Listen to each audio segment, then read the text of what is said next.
As most of you know, zebra and quagga mussels represent a very major concern for the province. A couple of years ago, there was an incursion into the Shuswap Lake of a mussel-infested boat, caused a big panic and a rapid response. It turned out that the mussels were not alive, so we dodged a pretty major bullet.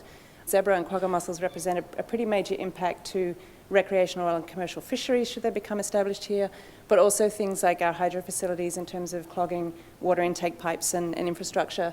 90% of the province's power is hydroelectric, so that's a pretty extensive impact if they were to become established here. Other things like clogging agricultural irrigation intakes, also potential impacts to property values and recreational and tourism areas as well.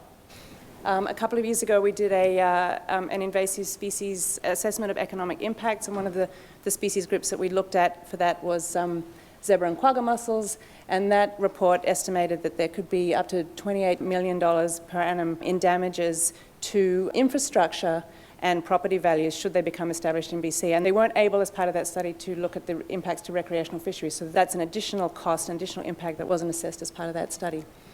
The majority of BC's freshwater lakes are susceptible or are ideal habitat for zebra and quagga mussels should they become established. So it's a potential for them to spread throughout most of the province. And as an example, in the boat inspection stations down in Idaho alone, they have intercepted 10 mussel-infested boats that were destined for BC over the past 5 years. So it is a big problem, something that we're very concerned about. Okay, so in response to this threat, the province modified the Controlled Alien Species Regulation under the Wildlife Act to ban the possession and breeding and transport and release of a number of species, of aquatic species, one of which was the zebra mussel and the quagga mussel. One of the major benefits of that regulation is that it will provide the Border Services Agency with the powers to stop boats that are infested with mussels coming across the border, and that's going to be a huge benefit to the province. As part of that new regulation, there's been a lot of training that's going on, trying to teach people about how to clean, drain, dry their boats, but also training of enforcement staff for the ability to inspect boats, to assess whether or not there might be mussel infestations on the boats, and also decontamination procedures. What I found interesting when I was looking at the agenda for this forum this morning, one of the words that you see most commonly in there, probably after invasives, is collaboration. And I think that's really key.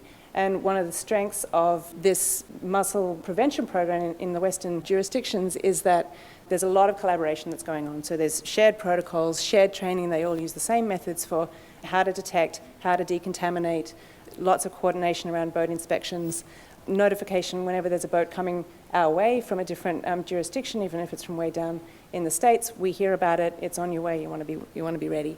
And collaboration within the province is key as well. So there's a lot of partnerships with the regional invasive species committees. They've been doing a lot of the developing their own programs around monitoring and prevention, raising awareness. Some of the monitoring programs that are existing are relying heavily on local stewardship groups and conservation groups, and those collaborations have been really significant in helping to bring this program forward.